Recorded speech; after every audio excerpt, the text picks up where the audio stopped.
I still remember the butterflies in my stomach as I straightened my pastel blue dress one last time before walking into that restaurant. It was my 28th birthday, and I had the most incredible secret to share with everyone I loved. 8 weeks pregnant and glowing with happiness, I had planned every detail of this moment. The surprise announcement would be perfect. My heart raced with excitement as I imagined their faces when they heard the news.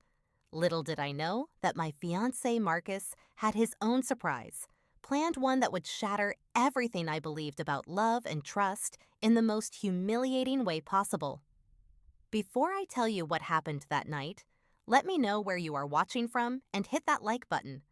Trust me, you will want to stick around for this one, because what happened next changed everything I thought I knew about love and revenge. Our relationship started like something out of a romantic movie.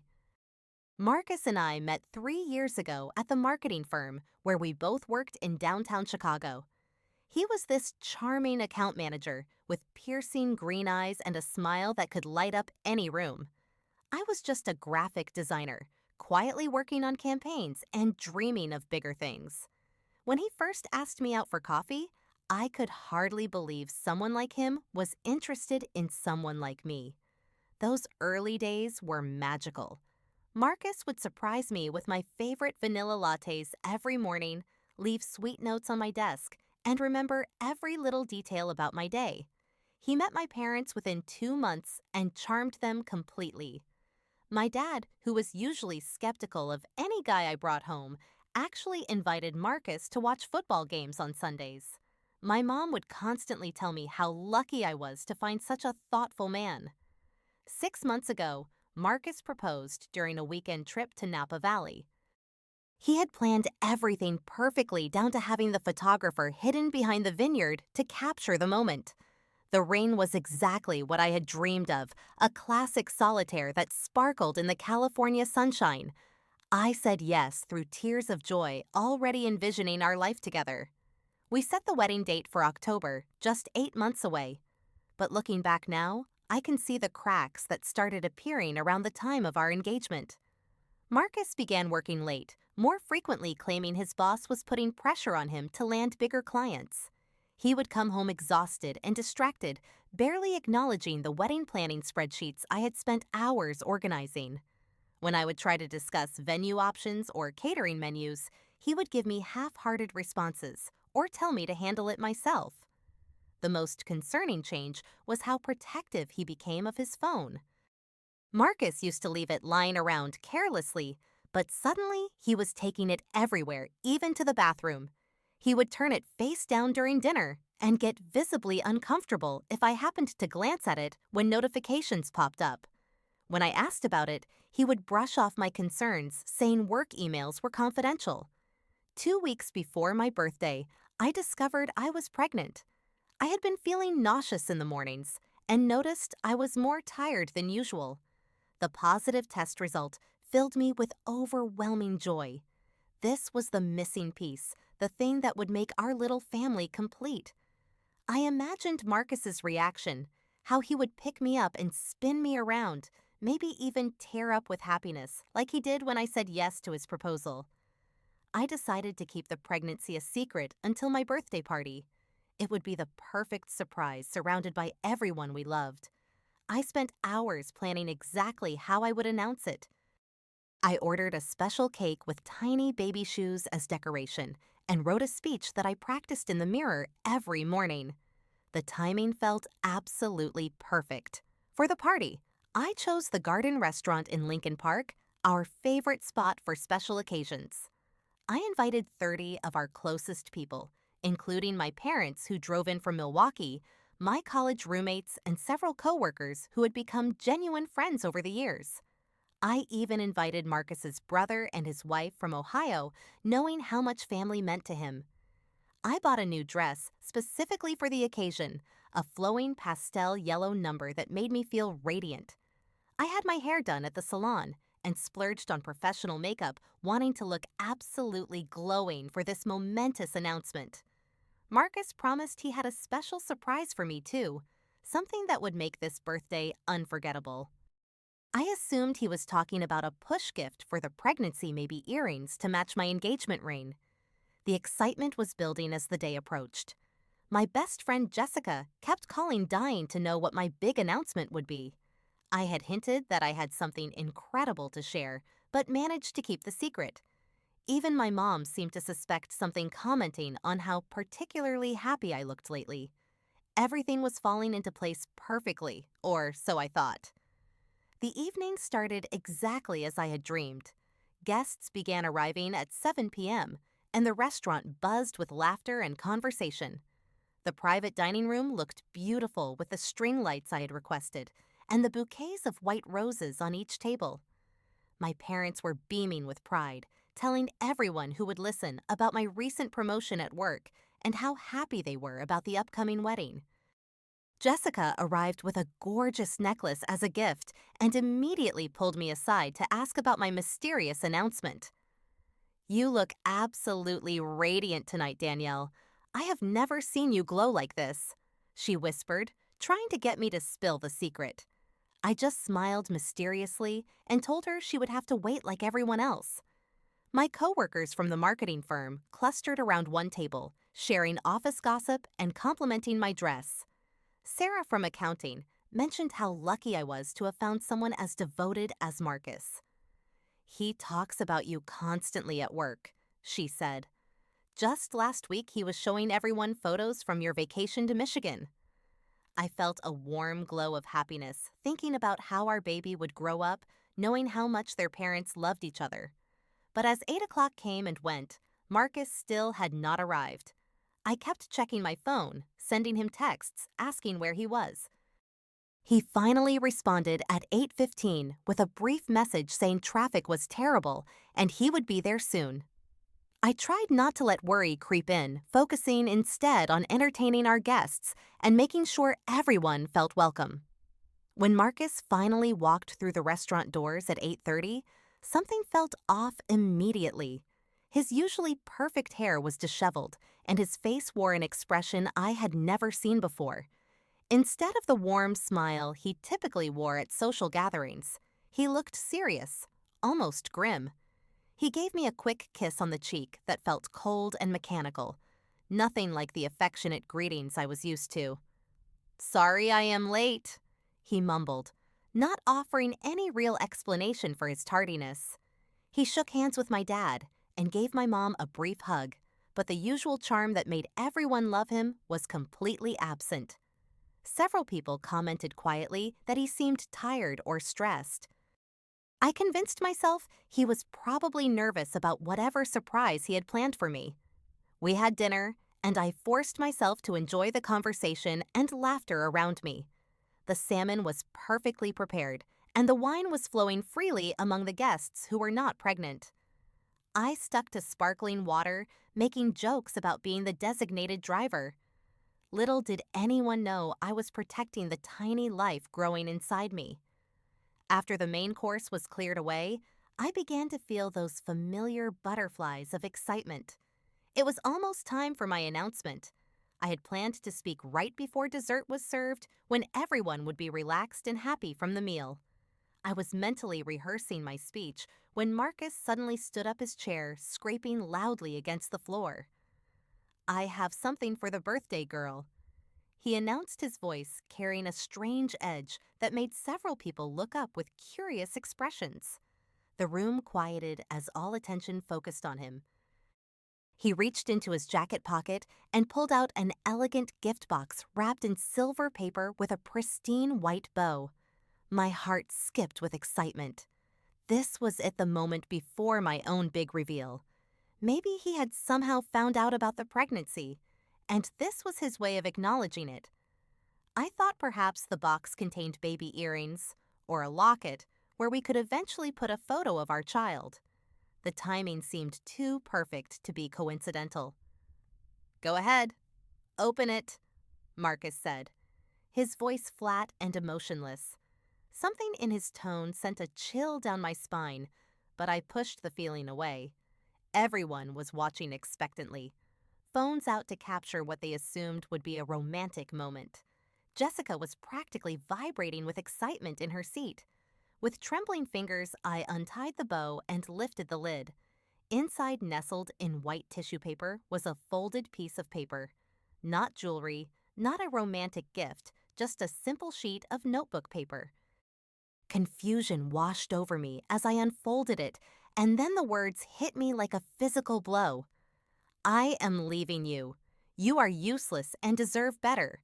Do not try to contact me. This relationship was a mistake from the start. The words blurred as tears instantly filled my eyes. I read the note twice, then 3 times, hoping somehow I had misunderstood. But the message was crystal clear and deliberately cruel.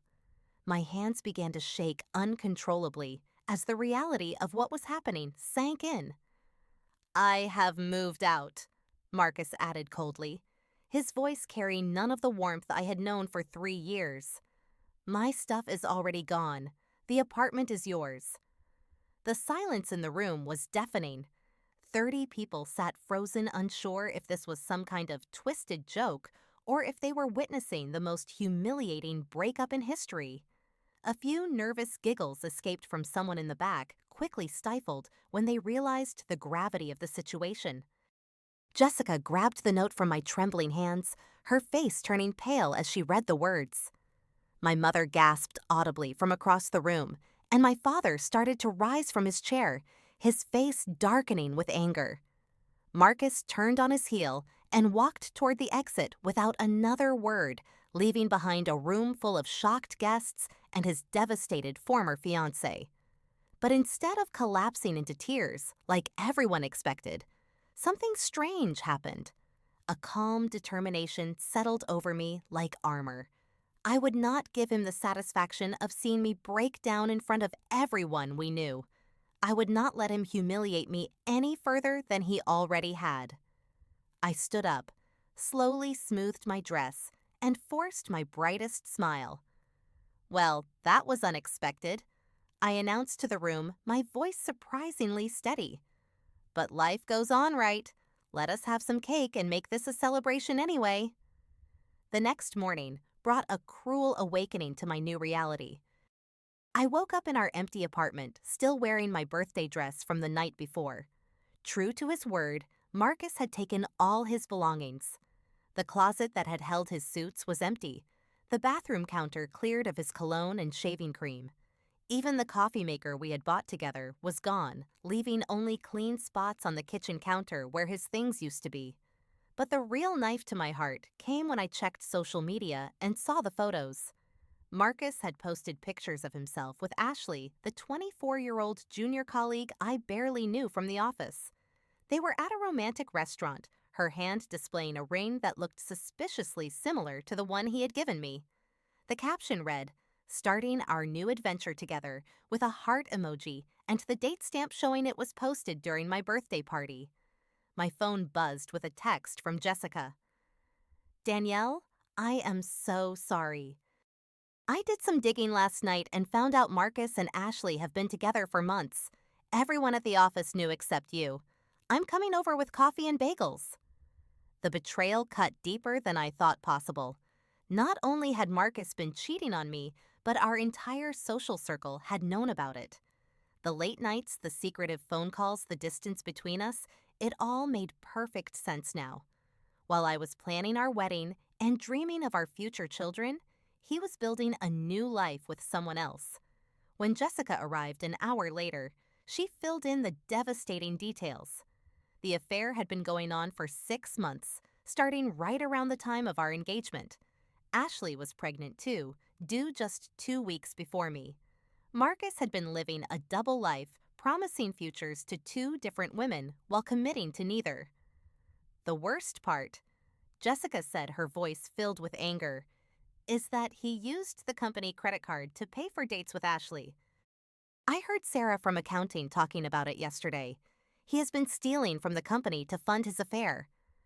That piece of information sparked something inside me. Instead of wallowing in self-pity, I felt a cold determination take over. Marcus thought he could humiliate me and walk away without consequences. He was about to learn how wrong he was. I spent the weekend gathering evidence. Screenshots of his social media posts, copies of company credit card statements I still had access to through our shared cloud account photos of expensive gifts he had given Ashley that clearly exceeded his salary. By Monday morning, I had compiled a comprehensive file documenting his financial misconduct. I also made a decision about the pregnancy. Despite everything Marcus had put me through, I wanted this baby. This child would be loved and cherished, even if their father was too selfish to be part of their life. I scheduled an appointment with an obstetrician and began researching single motherhood support groups in Chicago. Tuesday morning, I walked into Human Resources with my evidence file. Karen, the HR director, was shocked by what I showed her. Company policy strictly forbade using corporate cards for personal expenses, and the amounts Marcus had charged were substantial. Within 24 hours, he was called in for a meeting and terminated immediately. The ripple effects were swift and satisfying. Ashley, who had been bragging about her new relationship to anyone who would listen, suddenly found herself associated with a man who had been fired for theft. Their whirlwind romance cooled considerably when she realized he had no job and no prospects. By the end of the week, she had requested a transfer to the company's Milwaukee office to escape the office gossip. But I was not done rebuilding my life. I threw myself into my work with renewed passion, staying late to perfect campaigns and volunteer for high-profile projects. My boss noticed my dedication and offered me a promotion to senior graphic designer with a substantial raise. The extra money would be crucial for supporting my child. I also joined a prenatal yoga class where I met other expectant mothers, including several single moms who became invaluable sources of advice and friendship. One of them, a photographer named David, who was documenting his own journey through pregnancy with his partner, offered to take maternity photos for me at no charge. His kindness reminded me that not all men were like Marcus. By the end of the first month, I had moved to a beautiful one-bedroom apartment in River North with better schools and parks nearby. I decorated the space in warm blues and yellows, creating a gender-neutral nursery that filled me with joy every time I looked at it. This would be my sanctuary, a place where my child would grow up knowing they were wanted and loved. The transformation was not just external. I started therapy to work through the betrayal and rebuild my self-confidence. My therapist helped me understand that Marcus's actions reflected his character, not my worth. I learned to see the pregnancy not as a complication, but as a blessing that would make me stronger and more purposeful. I even started dating again, though I was upfront about my situation from the beginning. To my surprise, several men respected my honesty and were interested in getting to know me as a person.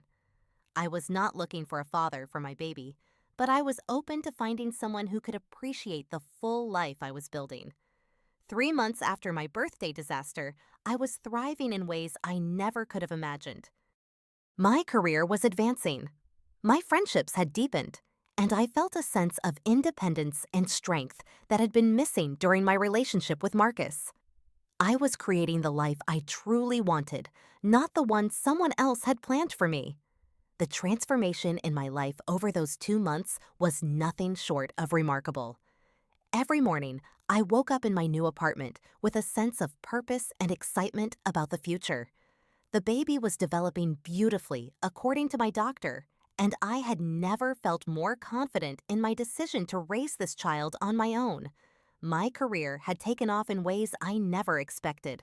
The promotion came with challenging projects that pushed my creative abilities, and I found myself designing campaigns for major national brands. My boss mentioned that my work had improved dramatically, showing a boldness and originality that had not been there before.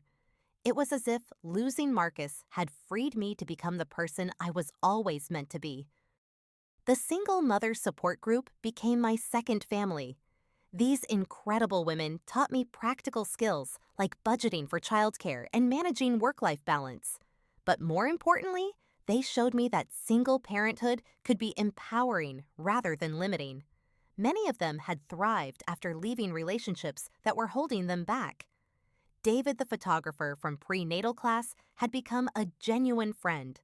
He was gentle and respectful, never pushing for anything romantic, but always available when I needed someone to talk to.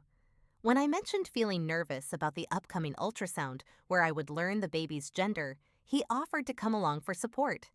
His presence at the appointment made the experience joyful instead of lonely.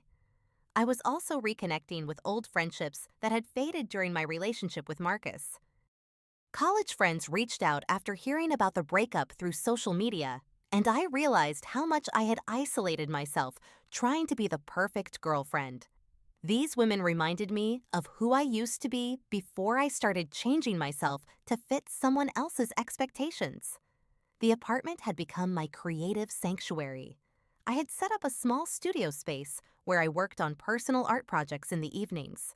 Photography, painting jewelry, making all the hobbies I had abandoned because Marcus thought they were silly wastes of time. Now they brought me peace and fulfillment, reminding me that I was a complete person with or without a romantic partner. Financial independence felt incredible. For the first time in my adult life, I was making all my own decisions about money. The raise from my promotion meant I could afford quality prenatal care, start a college fund for the baby, and still have money left over for small luxuries, like the organic skincare products that made me feel pampered. I had also started taking evening classes in business management, thinking about eventually starting my own design consultancy. The idea of being my own boss, creating my own schedule around my child's needs, felt like the ultimate freedom. Marcus used to dismiss my entrepreneurial dreams as unrealistic, but now I could see a clear path to making them reality. My family relationships had strengthened too. My parents visited every other weekend, helping me prepare the nursery and sharing their excitement about becoming grandparents. They told me repeatedly how proud they were of my strength and independence. My mom even admitted that she had never really trusted Marcus, completely sensing something superficial about his charm. But perhaps the most significant change was in how I viewed myself. The woman who had begged Marcus for attention and validation was gone, replaced by someone who knew her worth and refused to settle for less than she deserved. I no longer checked my phone obsessively or worried about saying the wrong thing. I spoke up in meetings, set boundaries with difficult people, and trusted my instincts about everything from baby gear to career moves. 2 months and 1 week after my birthday, I was getting ready for bed when I heard shouting from the street below. Living on the third floor, I usually could not make out individual voices, but this was loud enough to penetrate the windows. Curious, I looked outside and saw a figure stumbling around the entrance to my building. It was Marcus, and he was clearly intoxicated. Even from 3 floors up, I could see him gesturing wildly and hear him calling my name. Danielle, Danielle, I know you are up there. We need to talk. His voice was slurred and desperate, nothing like the confident man who had humiliated me in front of 30 people. My first instinct was panic, but then that familiar calm determination settled over me again. This was not the same woman he had left.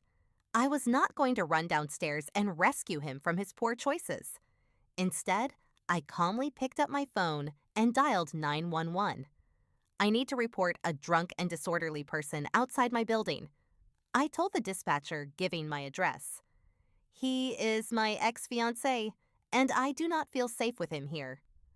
Through the window, I could see Marcus had sat down on the curb, his head in his hands. Part of me felt sorry for him, but a larger part felt nothing but cool indifference.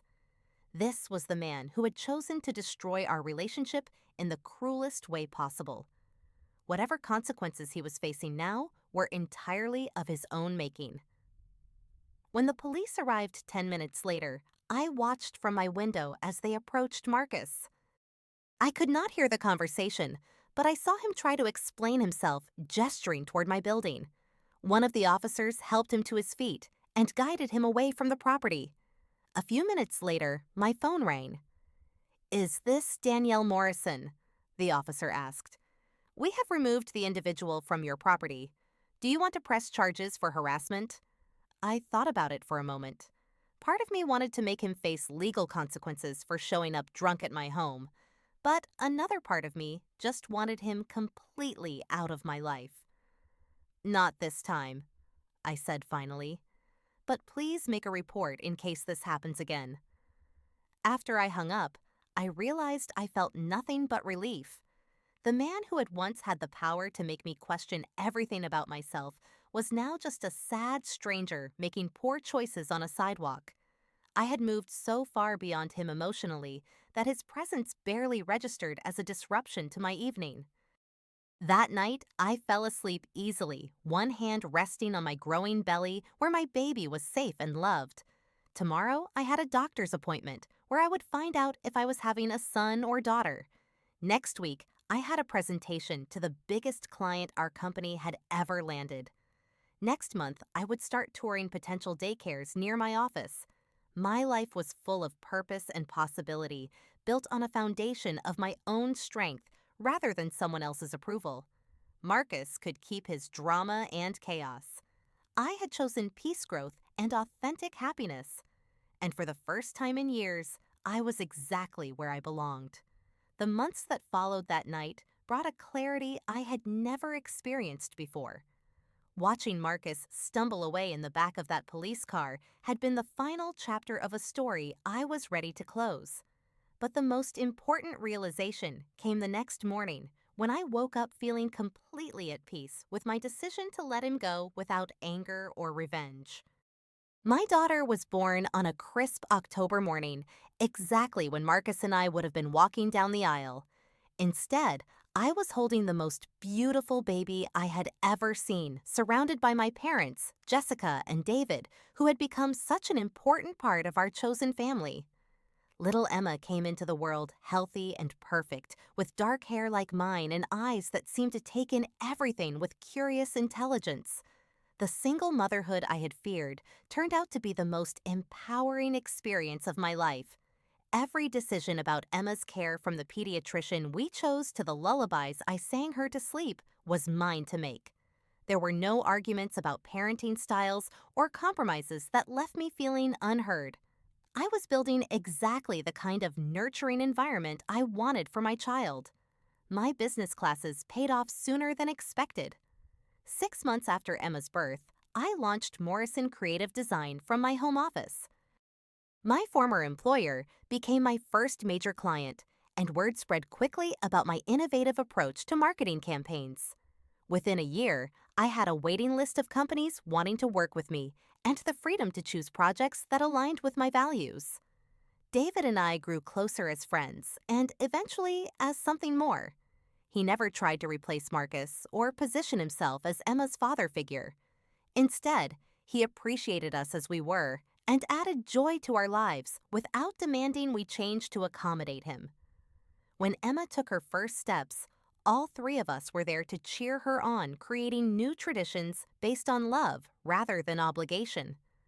I often think about that terrible birthday night and how it felt like the end of everything I had planned. But it was actually the beginning of everything I needed. Marcus had been right about one thing. In his cruel note, I did deserve better. I deserved a partner who would celebrate my successes rather than diminish them. I deserved to raise my child in an environment of respect and authenticity. I deserved to build a life based on my own dreams rather than someone else's limitations. The betrayal that had seemed so devastating at the time turned out to be the greatest gift Marcus could have given me. He freed me to discover who I really was beneath all the people-pleasing and self-doubt. He showed me that my worth was not dependent on anyone else's approval or presence in my life. Sometimes people ask if I ever regret not fighting harder for our relationship or trying to work through his affair. The answer is always no. A man who could humiliate the woman carrying his child in front of everyone she loved was never worthy of a second chance. His actions told me everything I needed to know about his character, and I chose to believe what he showed me rather than what he claimed to feel. Emma is 3 years old now, confident and happy, and surrounded by people who adore her exactly as she is. She has never known a world where love comes with conditions or where affection must be earned through perfection. That is the greatest gift I could give her, and it came from having